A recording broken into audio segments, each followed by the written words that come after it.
Look, doing something on your own will get very isolating. You're working hard, no one around you really gets it, and it seems like no one really sees all the effort that you're putting in. I know, I've been there. So in this video, I'm going to share 5 things that helped me not lose my mind when I started to question everything. Let's go. All right, 1 is to understand that it's temporary.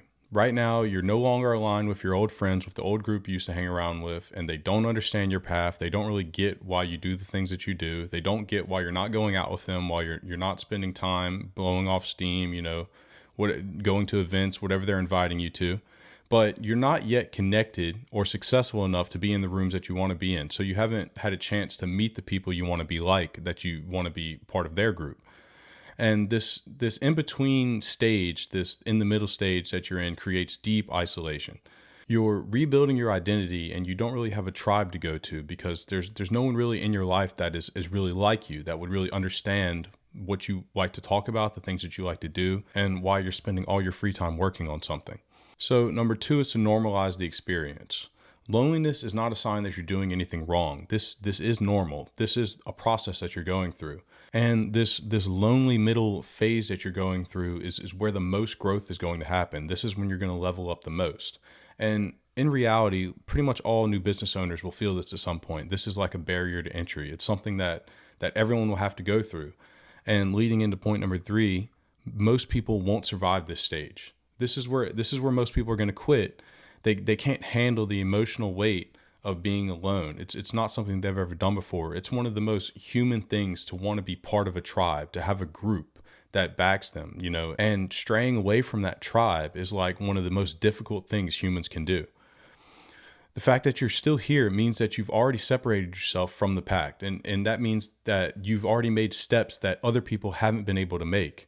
So you need to use that as fuel, because every day that you keep going, you're passing the version of yourself who would have given up. They wouldn't be able to do this, and a lot of other people too. So you have to understand that even though this is hard, whenever you're doing these hard things, most people can't do them, and you're passing them up. You're getting ahead of them. This is how you beat them.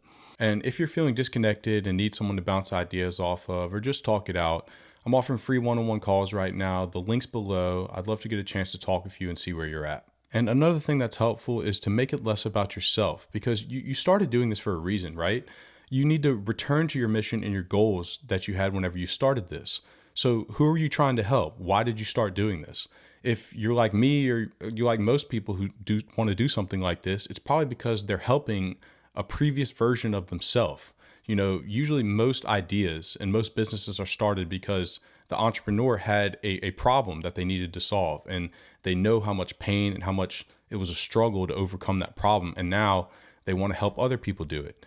And really, this is the best way to build a business, because you're always going to have that drive, that motivation behind you to help your previous self and to see your previous self in others and to help them too. So you're going to develop better solutions this way. You're going to know how to talk to your potential customers this way a lot better because you understand them. So use this framing to shift from isolation to making an impact. This is just a stage that you have to go through to actually accomplish the things that you want to accomplish, to actually help the people that you want to help. And number 5, which is hugely helpful, is to lean into public sharing. Make connections. So share your journey. It creates connection, and maybe even more importantly, it creates the accountability to keep going. It doesn't have to be polished. You don't have to be amazing at it. You just need to be real. You just need to be authentic. And, there are several different types of communities across the internet. I recommend joining at least one, even if it's just a lurk, even if it's just to sit back and watch what people are doing. It still gives you that motivation to know that other people are going through the same things that you're going through. Other people are trying to accomplish big things like you are. It just reinforces what you're doing. And if you want to take it to the next level, try to spend some time commenting on people's posts. Maybe take an hour or 2 throughout the week to scroll through and make some comments. Maybe encourage some people, or maybe ask some questions and see if anyone has some feedback that might be useful to you. It can also be really beneficial if you have a weekly check-in with someone. You and the other person can kind of pair up and keep each other accountable. You might be able to hop on a call or just do some messages where like, hey, how's it going this week? What did you get done? Stuff like that. Like one person who gets what you're doing and who is on a similar path to you can really make a huge difference. And if this sounds like exactly what you need, right now I'm building a community specifically for people like you. And like I mentioned earlier, I'm taking free one-on-one calls to help people like you make it through this stage. Just check out the link below if you're interested. And if you got value out of this video, don't forget to subscribe. That's all I got for you today. Thanks for listening.